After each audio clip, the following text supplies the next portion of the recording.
This is a old Sears Crafsman glass door control panel.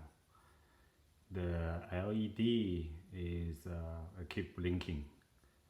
So I think this is because for some reason it was got into a locked mode. The problem is I don't know how to unlock it because there's no lock button. I tried different ways to unlock it, but no succeed.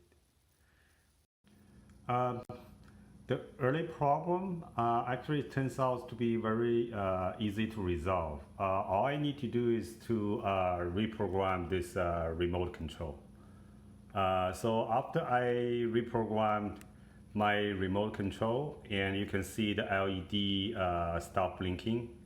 I can also using this remote control to open and close my garage door.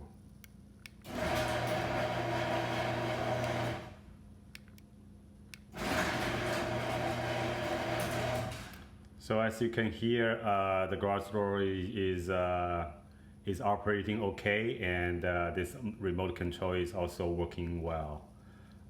So yeah, just hoping this video can help people have a similar problem. Hope this helps. All right, thank you.